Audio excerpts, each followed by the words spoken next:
طرف سے سب کو سلام۔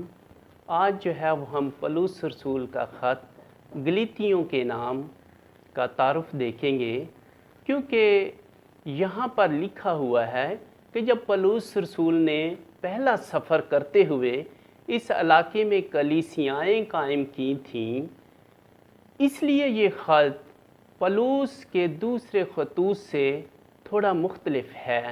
اور ہم دیکھتے ہیں کیونکہ دوسرے خطوط میں وہ کلیسیائیں جو شہروں میں اور جو خادموں کے لیے بنائی گئی تھیں اس کے بارے میں دوسرے خطوط بیان کرتے ہیں، لیکن ہم دیکھتے ہیں کہ رسولوں کے اعمال کے مطابق دوسرے خطوط سے جب ہم موازنہ کر کے پتہ چلتا ہے تو یہ خط سب سے پہلے لکھا گیا تھا۔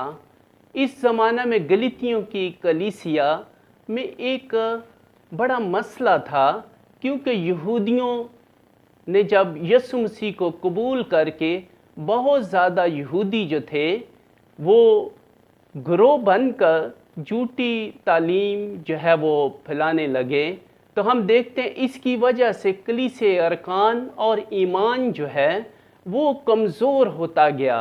تو ہم دیکھتے ہیں کہ گلیتیوں کے خط کا مقصد جو تھا اس کو سمجھنے کے لیے ایک گروہ کے بارے میں ہمیں جاننا جو ہے وہ بہت ضروری ہے، جو یہودیوں میں سے یسوع مسیح کو قبول کر کے مسیحی بن گئے تھے۔ انہوں نے ایسی تعلیم دی تھی کہ اگر مسیحی بننا چاہیں تو یسوع مسیح کو قبول کرنے کے بعد موسیٰ کی شریعت پر عمل کرنا جو ہے وہ لازمی ہے۔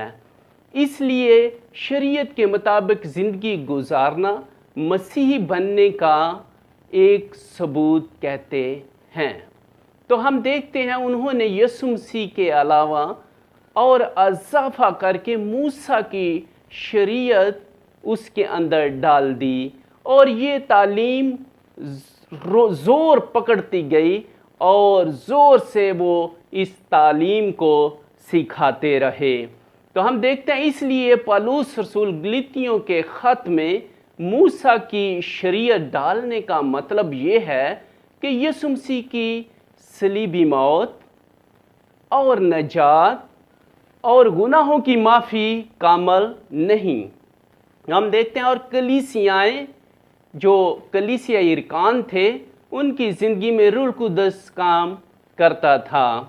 یسوع مسیح کے علاوہ اور تعلیم ڈالنا یہ دوسری خوشخبری تھی۔ ہم دیکھتے ہیں کہ گلیتیوں اس کا پہلا باب اس کی 6 سے 7 آیت میں اس لیے کلیسیا میں یہ خاص بڑا مسئلہ تھا۔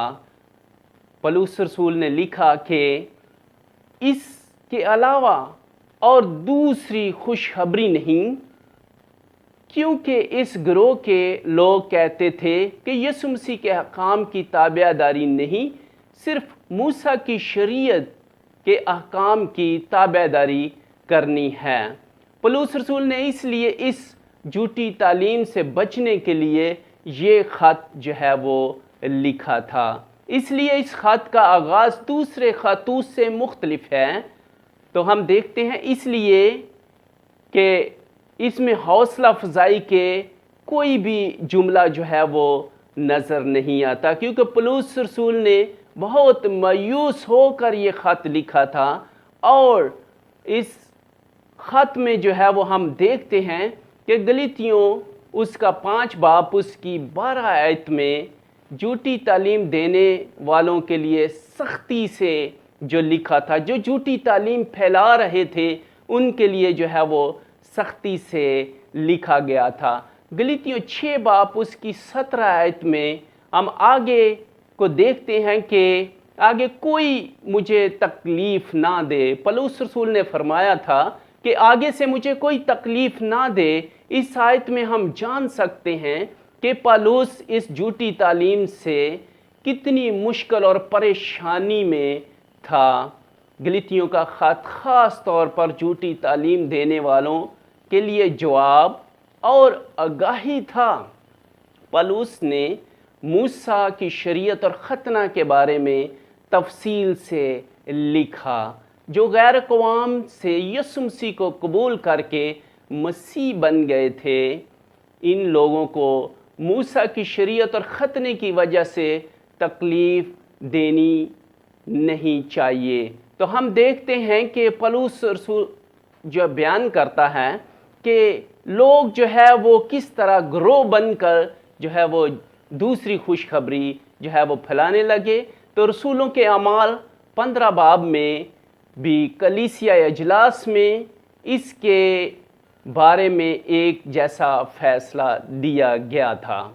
پولس موسیٰ کی شریعت کے بارے میں منفی کردار نہیں، بلکہ یسوع مسیح کے وسیلہ سے مکمل ہونے پر زور دیتا ہے۔ یسوع مسیح میں سب کچھ کافی ہے۔ گلاطیوں کا یہ خط اس لیے ابتدائی کلیسیا میں غیر اقوام کے ایمانداروں کے لیے موسیٰ کی شریعت کے مطابق مسائل حل کرنے کے لیے اچھی طرح جواب دیتا ہے۔ تو عزیزو، یہ پولس رسول کا گلاطیوں کی کلیسیا کے نام خط تھا، جس میں یہ بیان کیا گیا تھا کس طرح وہ دوسری تعلیم میں پڑ گئے اور انہوں نے جو ہے وہ یسوع مسیح کی خوشخبری کے علاوہ جو ہے وہ موسیٰ کی شریعت کو بھی جو ہے وہ اس پر عمل کرنے کے لیے جو ہے وہ زور دیتے تھے۔ ہم دیکھتے ہیں کہ یہ دوسری خوشخبری ہے۔ تو آئیں دعا کریں تاکہ ہم صرف یسوع مسیح کے حکموں کی جو ہے وہ تابعداری کریں۔ آئیں دعا کریں۔ بہربر کے خالق اور مالک تیرا شکر ادا کرتے ہیں، تو خداوند ہمیں یسوع مسیح کے نام سے خدا باپ، تو ہمیں یسوع مسیح کی تعلیم کے مطابق اور اس کی تابعداری کرنے کے لیے خداوند جس طرح پولس رسول نے زور دیا، ہمیں بھی خداوند یسوع مسیح کی تعلیم کو زور دینے کے لیے ہمت اور طاقت دے۔ یسوع مسیح کے نام سے آمین۔